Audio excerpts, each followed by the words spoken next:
creatives, welcome back to my channel. Today we're going to be doing text effects that are really simple to do in Photoshop, and we're going to use a little bit of photography with it. So let's dive in, let's get going. I have an artboard here. I already have mine set up. It's 11 by 17 artboard at 300 dpi. So we're going to choose two typefaces. I'm going to choose a sans serif and a serif typeface. So I have one that I brought up right here. This one is Allegria. I have loved Allegria recently. It's a really good serif font. It just has like this nice, almost feminine quality, but not quite feminine quality. I also chose this one. This, some of you may recognize. If you don't, that's okay. This one is Basic Gothic Pro, and this is a really good sans serif font. It's going to be a little bit more stark, a little bit more foundational, if you will. Let's start with Allegria. I'm just going to move that one off to the side. Let's choose our type tool right over here on the left toolbar. Triple tap inside to change the letters. Let's see. I kind of want to do, which one shall we do?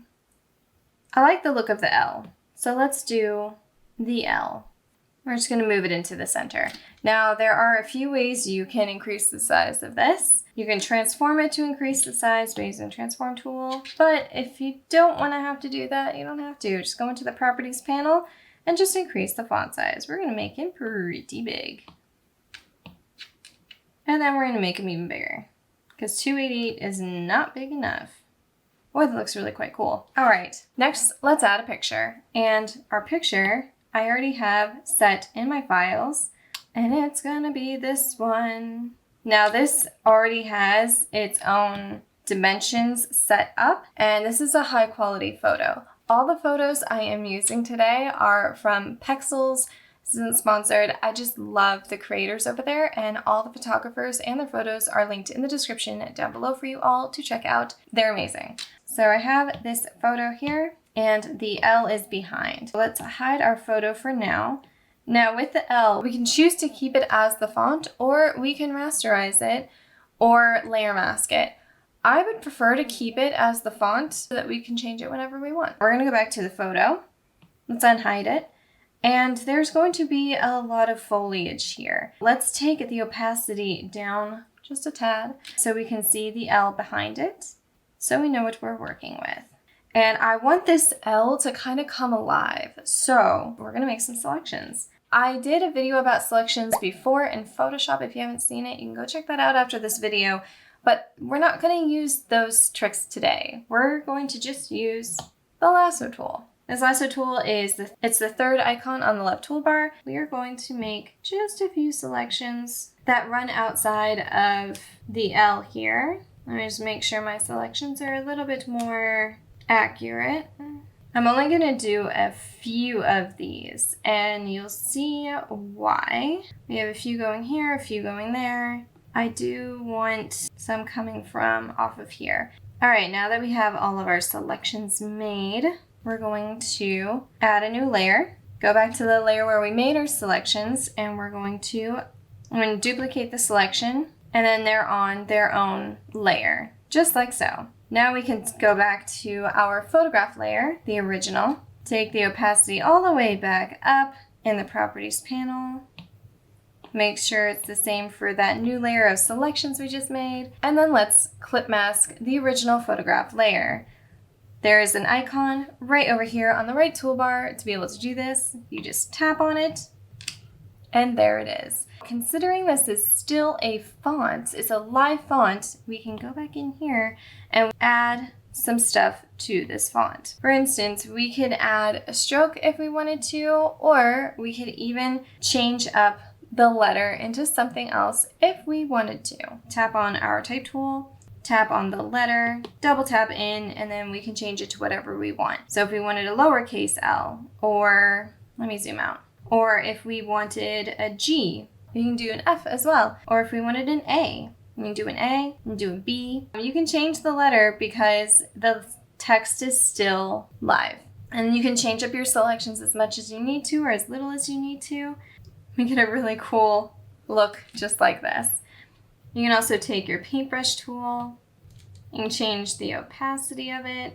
And instead of that, we're going to do a soft round brush. On the background, let's do a new layer so that way we don't harm our background. And we can add a highlight in here of color so that way it stands out from the background a little bit. Just make it look like it's glowing. And so you can have something that looks like this. Now with a photo, you can add adjustments as well. On the right toolbar over here, the 3 dots, you can choose add clipped adjustment, and then we can add different photo adjustments as we need to. For instance, the exposure, make it brighter, mess with the gamma for the background of it, make it pop more, change the offset, make it darker. And you can add multiple clipped adjustments as you need to for the correct look that you're looking for. You can also change the hue and saturation of this. So if you want it to be more blue toned or take it all the way blue, you can do different colors. You can make it more rustic with more yellow. I'm going to add just a bit more green hue in here. And then I'm going to bump up the saturation just a teeny bit. And you can also change the blend mode of this to whatever you would prefer. You don't have to do this step at all, but it's fun to kind of go through and see what each one does. Of course, whatever you do to that layer, you then have to do to the selection layer as well. And you can do this with many different photographs. It doesn't have to just be this one, but this is a really good start, and I really like how it's kind of coming out. So let's try a different one. I have the same artboard size, 11 by 17, and I'm going to add my photos. Oh, that's a beautiful photo. I'm also going to add a text here. That's going to be, I'm going to do R. Increase the size of it all the way to the top. Let's turn off the roses for now. I took the color from the previous one that we did, and I'm going to keep this as the live text.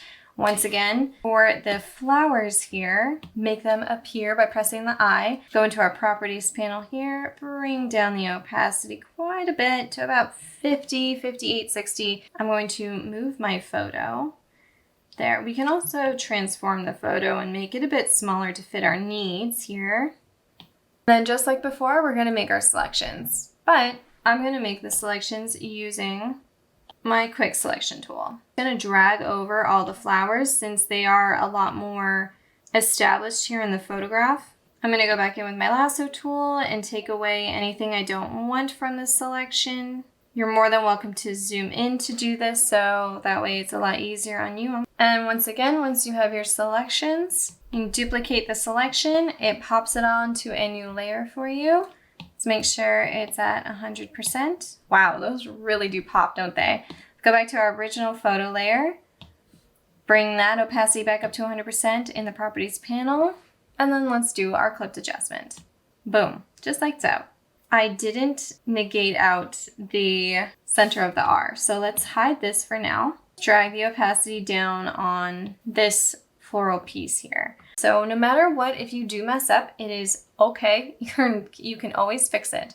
So we're going to go back in with our lasso tool with the negation, which is the second option. And we're going to go in and we're just going to make our little selections here. You can choose to leave the center completely intact if you wish. However, I kind of like it if it has a punch out to make it look more like an R, so you don't lose all of that information. Because I do like a bit of negative space with the letters. I'm just going to be very meticulous here. We're going to erase the selection that's there. Deselect, bring this back up to 100%, turn our photo layer back on, and there is our beautiful R with all the florals in it. Now that we have this, let's go into our background here, choose our eyedropper tool, and choose the color of the leaves. Let's choose the darker color. Choose our paint bucket, and paint the background. Ooh, we can even take this probably a bit darker. It's a little bit more of a bluish green. There we go. That makes it pop more. What we can do with this as well, let's select all 3 of the layers that we have already created. We're going to duplicate them. Click on these 3 little dots over here on the right toolbar. Select duplicate. It duplicates all 3. Those 3 are still selected. So let's merge the layers. Again, click those 3 dots and choose merge layers. And it merges it all into one. Now we're going to transform it. Go to our transform tool over here on the left toolbar, flip it vertically.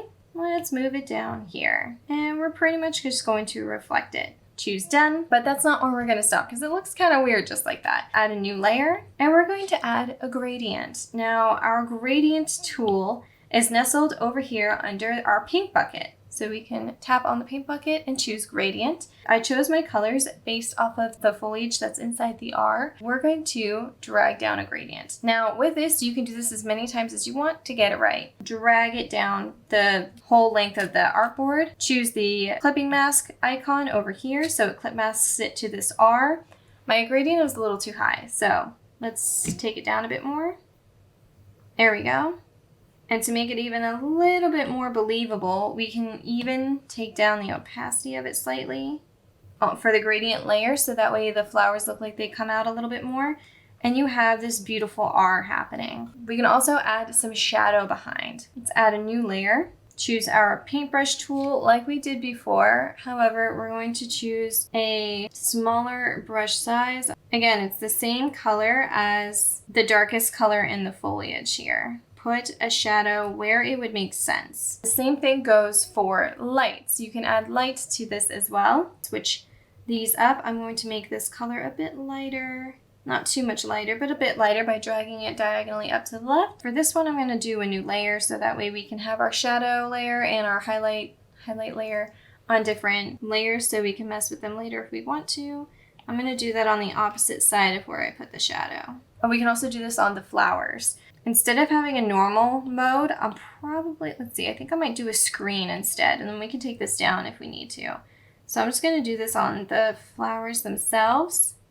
It doesn't look like it's going on the flowers themselves yet, but don't worry, we will change that by clip masking it to the floral layer selection that we had. Now, this screen doesn't seem to be doing exactly what I want, so, ooh, that hard mix is good, but let's do screen, and then let's change the color of this by adding a clipped adjustment. Let's change it to color balance. Let's make the color a little bit more saturated.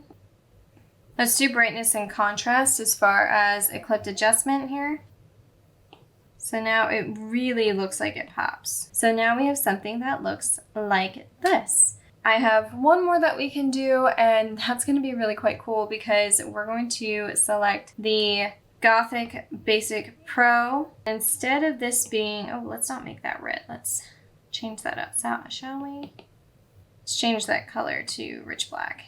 And we're going to use the letter T. We can do something really quite cool with this one with 2 photographs, which is going to be really quite cool. A lot of this is just messing with photographs and clipped adjustments and clipping masks. We're going to add 2 photos, and we're going to use 2 photos in tandem with each other. This one, and I'm going to choose this one.